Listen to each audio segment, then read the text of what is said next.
توانائی دیتی ہے, پورا مضمون باندھا ہے. اعلیٰ حضرت کہتے ہیں بہروپیہ تھا, مداری, روپ بدل بدل کے دکھایا کرتا تھا, بادشاہوں سے انعام لیتا تھا. ایک دن اورنگزیب عالمگیر کے پاس آ گیا, کہنے لگا میں روپ بدلوں گا, اگر آپ پہچان نہ سکے تو میں انعام لوں گا. آپ نے فرمایا میں کوئی ایسے ویسا بادشاہ نہیں, کہا مجھے دھوکہ دینا مشکل ہے. کہا نہیں میں روپ بدلوں گا. حضرت اورنگزیب عالمگیر بڑے نیک بادشاہ گزرے, بڑے پرہیزگار. وہ بہروپیہ کہنے لگا میں روپ بدلوں گا, آپ نہیں پہچان سکیں گے. فرمایا چل جتنا تیرے اندر زور ہے لگا لے. حضرت نے اعلان کیا کہ میں نے فوجی بھرتی کر دیں, 2 ماہ کے بعد ٹیسٹ ہوگا. وہ 2 مہینے دوڑتا رہا, رنگ روپ بناتا رہا, آیا ٹیسٹ دینے, 2-3 سپاہیوں کا امتحان لیا. اس کی باری آئی تو 10 روپے دیے, کہنے لگے تیرے آنے جانے کا کرایہ میں نے تجھے پہچان لیا ہے. کچھ دنوں کے بعد جانے لگے سفر پر, تو بھکاری آ گئے خیرات مانگنے. اس نے بھی سارے منہ پر سیاہی مال لی, کپڑے پھاڑ لیے, سر کے بال مڈا لیے, پگے تک کٹا لی, بدرنگ ہو کے آیا. کاسا آگے کیا تو حضرت نے 10 روپے ڈالے, کہنے لگے تیرے آنے جانے کا کرایہ میں نے پہچان لیا ہے. کچھ دن گزرے تو ٹیچر کی ضرورت تھی. اس نے مونچھیں بڑی کر لی, داڑھی نکلی لگا لی, سر پہ جنا کیپ پہن لی, ایک شیروانی لے لی اور ہاتھ میں چھڑی پکڑ کے آیا. کہنے لگا میں استاد ہوں, 2-4 بندوں کا امتحان لیا. اس کی باری آئی تو 5 روپے دیے, 10 روپے دیے, کہا تیرا کرایہ میں نے پہچان لیا. 2 سال گزر گئے. وہ جب بھی آتا حضرت پہچان لیتے. ایک دن سفر پہ جا رہے تھے, بہت بڑا لشکر تھا, جہاد کرنے جا رہے تھے اورنگزیب عالمگیر. تو دیکھا ایک پہاڑی ہے, پہاڑی پہ لوگ جا بھی رہے ہیں آ بھی رہے. اورنگزیب عالمگیر پوچھنے لگے یہاں کیا ہے؟ کہنے لگے بابا جی بیٹھے ہیں دعا کرتے ہیں, اللہ کے نیک بندے ہیں. اورنگزیب کہنے لگے یار پرانے لوگ سارے ہی اللہ والوں کو مانتے, یہ بھی مصیبت آئی ہے جتنی نہیں آئی ہے, سارے لوگ ہی مانتے. کہنے لگے ذرا میں دعا نہ کرا لوں, بچے کام جا رہا ہوں. اورنگزیب بادشاہ تھے, بادشاہ لوگ نازک مزاج ہوتے ہیں. گھوڑے سے اترے, بڑی مشکل سے پہاڑی پہ چڑھے, اوپر گئے تو لائن لگی ہے. بابا جی غار میں بیٹھے, کہنے لگے میں نے ملنا, میں اورنگزیب ہوں. انہوں نے کہا ہمارا بابا اس طرح کا پیر نہیں کہ امیر آئے تو رنگ اور ہو, غریب آئے تو اور ہو. یہاں اگر ملنا ہے تو لائن میں لگ جاؤ, سب ایک جیسے. اب لائن میں کھڑے ہو گئے, 50 آدمی آگے تھے, کہتے ہیں 51واں نمبر تھا. تھک گیا دھوپ میں کھڑا کھڑا. جب میں پہنچا غار کے دہانے تو میں نے بابا جی کے چہرے پہ نظر ڈالی تو بڑا نورانی چہرہ, بڑی خوبصورت لب و لہجہ. میں نے کہا میرے جیسا آدمی بھی پگڑی باندھ لے تو اچھا لگنے لگ جاتا ہے, بڑا خوبصورت انداز.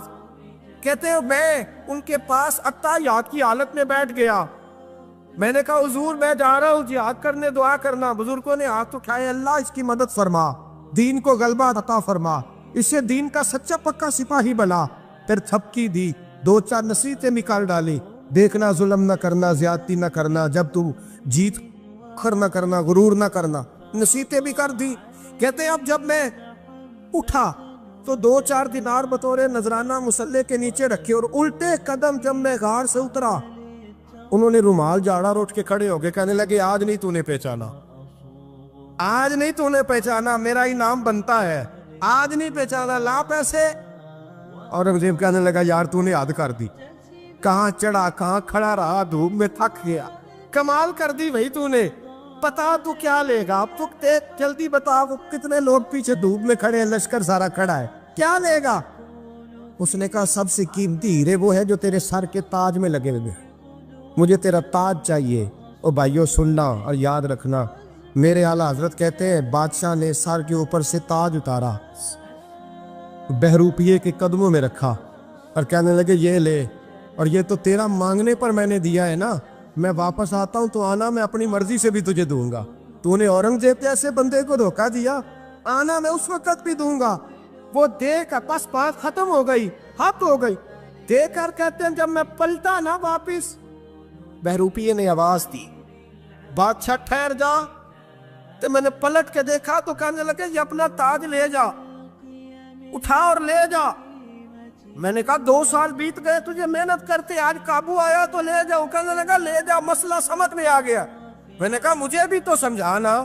کہتے ہیں وہ پھوٹ پھوٹ کے رویا, اس کی آنکھیں برس پڑی, سیلاب کی طرح آنسو بہہ نکلے, تڑپا اور رو کے کہنے لگا بادشاہ میں نے جھوٹ موٹ رسول اللہ کی غلامی اختیار کی تھی, جھوٹ موٹ کی داڑھی, جھوٹ موٹ کی پگڑی, جھوٹ موٹ کا فقر, میں نے جھوٹ موٹ نبی پاک کا لباس پہنا ہے, تو تیرے جیسے بادشاہوں کے تاج میرے قدموں میں آ گئے ہیں.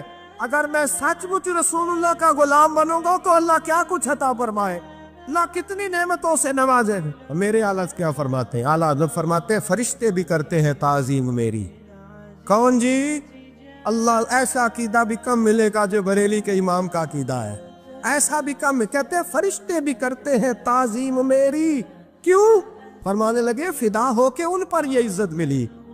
بغداد کے ایک درویش عالم تھے، تو وہ جب بھی نماز پڑھاتے نا تو کسی تاجر کی 2 بیویوں کے بارے میں دعا مانگتے۔ توجہ ہے میری بات پر؟ نماز پڑھاتے تو کہتے اللہ اس تاجر کی 2 بیویوں کو اپنی خاص رحمتیں عطا فرما۔ ایک دن لوگ ان کے گرد اکٹھے ہو گئے، کہنے لگے بابا جی بتائیں تو صحیح وہ بیویاں کون تھی جن کے لیے آپ دعا مانگتے؟ تو فرمانے لگے میرے شہر کا ایک تاجر تھا، بہت بڑا تاجر تھا، مالدار تھا پر بے اولاد تھا۔ اسے بغداد سے ملک شام جانا پڑتا تھا تجارت کرنے، اور کئی مہینے اسے شام کے ملک میں رہنا پڑتا تھا۔ اس نے اس طرح کیا کہ وہاں بھی ایک شادی کر لی۔ توجہ ہے نا میری بات پر؟ کیا کر لیا اس نے؟ دوسری شادی کرنا مرد کے لیے جائز ہے، تیسری کرنا بھی، چوتھی کرنا بھی بھیا کے وقت، مگر اگر انصاف کر سکے تو۔ اگر چاروں میں ہم نہ آدھا مسئلہ سنتے ہیں اور آدھا ہی بیان کرتے ہیں، اگر انصاف نہ کر سکے پھر اس کے لیے 4 جائز، پھر وہ ایک ہی رکھے گا۔ تو عزیز دوست دوسرا نکاح کر لیا، شادی ہو گئی، اب وہ وہاں کچھ زیادہ وقت گزارنے لگا، مالدار آدمی تھا، بیوی کو مکان بھی لے کے دے دیا۔ اب وہ دیر سے آتا واپس، اور جب آتا بھی تو اس کے وہ والے انداز نہ ہوتے جو پہلے ہوا کرتے تھے۔ اب بیوی سے بڑا جاسوس بھی کوئی نہیں ہوتا، اس کو تو پہلے پتہ چل جاتا ہے کہ ماجرا کیا ہے، اسے بڑی خبر ہوتی ہے۔ تو اس نے محسوس کر لیا کہ بدلے بدلے سے میری سرکار نظر آتے۔ وہ کہنے لگی اب کہ جب آتا جاتا ہے تو اس کے حالات کچھ بدلے بدلے سے ہیں، ماحول کچھ اور ہے۔ اس نے ایک بوڑھا آدمی جو اس کا عزیز بھی تھا اور سمجھدار بھی تھا اس کو تیار کیا، کہنے لگی اب کہ جب ملک کے شام جائے نا تو اس کا پیچھا کرنا اور خبر کرنا کہ کہاں رہتا ہے، کہاں جاتا ہے، کیا کرتا ہے۔ وہ بوڑھے بزرگ جو تھے وہ خاتون کے کہنے پر کچھ اس نے کرایہ بھی دیا، وہ اس تاجر کے پیچھے گئے اور واپس آ کے خبر دی، کہنے لگے کہ یہ تو 2-3 سال بیت گئے، اس نے وہاں بھی شادی کی ہوئی ہے، تجھے بتایا ہی نہیں۔ بیوی بڑی سمجھدار تھی، حوصلہ مند، زیرت، اس نے شور نہیں مچایا۔ اس نے کہا کہ میں نا اب جب آئے گا نا تو طریقے سے بات کروں گی اور پوچھوں گی کہ ایسا کیوں کیا، اور یہ بھی اس نے آ کے بتایا کہ اگر تیرے ساتھ نکاح کے بعد اسے اولاد نہیں ملی تو اولاد وہاں بھی کوئی نہیں، یہ مکمل تفصیلات۔ اب جب اس دفعہ خامند آیا تو آتے ہی وہ بیمار ہو گیا، کمزور ہونے لگا۔ اب خاتون نے مناسب نہیں سمجھا کہ آتے ہی دڑام سے میں اس کے سر پر یہ بت یہ ٹھوڑ دوں کہ تو نے نکاح کیا ہوا ہے اور مجھے بتایا نہیں۔ وہ ذرا تسلی میں رہی، کچھ وہ بیمار تھا، حوصلہ رکھا، خدمت کرتی رہی۔ کچھ دن گزرے تو وہ تاجر انتقال کر گیا، فوت ہو گیا۔ اب راز کھل نہ سکا، عدت گزاری، اور جب سارا مال جمع کیا نا تو اشرفیوں کی بوریاں بھر گئی، سارا مال اس بی بی کا، 4 بوریوں میں اشرفیاں، 4۔ یہاں تو پیٹ کا دوزخ ہے، معاذ اللہ، بھرتا ہی نہیں۔ حل من مزید، حل من مزید۔ وہ جو کہتے تھے نا کہ بس باہر چلا جاؤں اور باہر میں کچھ تھوڑے سے پیسے کما کے 2-3 سال میں لوٹ آؤں گا، پھر یہاں آ کے کوئی کاروبار کروں گا، وہ گئے ہیں تو واپس نہیں آئے۔ وہ جو کہتے تھے نا بس میں نے اتنا سا کاروبار کرنا ہے کہ مکان بن جائے، انہوں نے 4 مکان بھی بنا لیے ہیں، لیکن بریک حل من مزید کی دوڑ ہے۔ اب 4 بوریاں اس عورت نے چھپائے رکھی، کوئی بندہ نہیں جانتا بغداد میں کہ ملک کے شام میں تاجر کی دوسری بیوی بھی ہے۔ جب وہ فارغ ہوئی تو اس نے اس بوڑھے جاسوس کو پھر بلایا اور 2 بوریاں اونٹ پہ رکھی، خود بھی ساتھ بیٹھی اور ملک شام گئی۔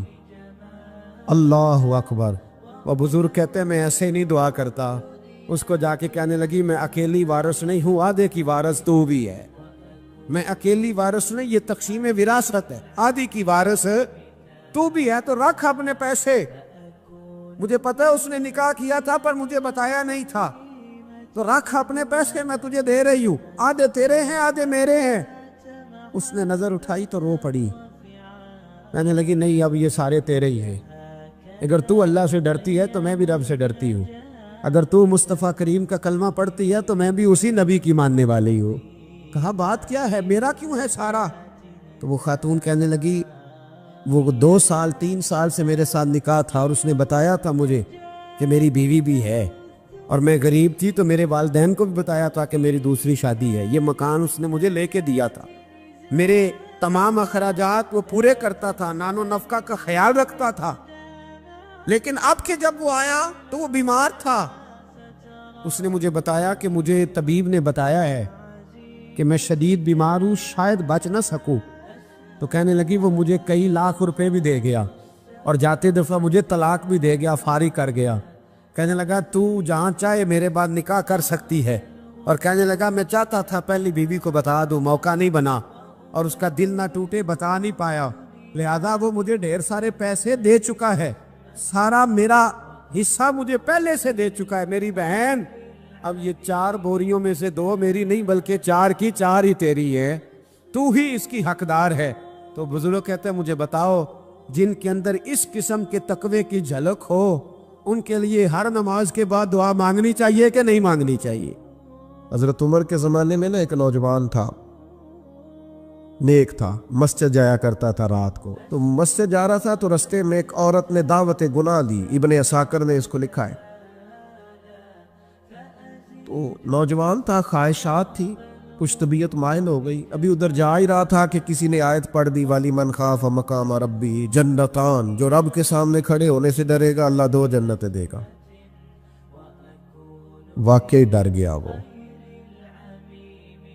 واقعی ڈر گیا، اتنا ڈرا کہ بے ہوش ہو کے گر پڑا۔ بیماری سے لوگ بے ہوش ہوتے ہیں، پیسے ڈوب گئے بے ہوش ہوتے ہیں، بچے کے غم میں بے ہوش ہوتے ہیں۔ سچ بتاؤ کبھی خوف خدا سے بھی بے ہوش ہوتا کوئی دیکھا ہے؟ ہمارے ہاں تو روز مرہ ہی نہیں ہے بھائی، اور بڑی باتیں ہیں بے ہوش ہونے کی، ڈرنے کی، غش کھانے کی۔ بے ہوش ہو کے گر پڑا، بوڑھے باپ کو کسی نے بتایا بچہ بے ہوش پڑا ہے، اٹھا کے گھر لائے، گھر لا کے کہا بیٹا کیا ہوا؟ نوجوان ہے، چڑھتی جوانی ہے پر پاکیزہ بڑی ہے۔ کہنے لگا ابا جی گناہ کی طرف چلا گیا تھا پر میں نے آیت سن لی جو اللہ کے سامنے کھڑے ہونے سے ڈرے گا رب 2 جنتیں دے گا، میں ڈر گیا تھا، رب واقعی 2 جنتیں دے گا۔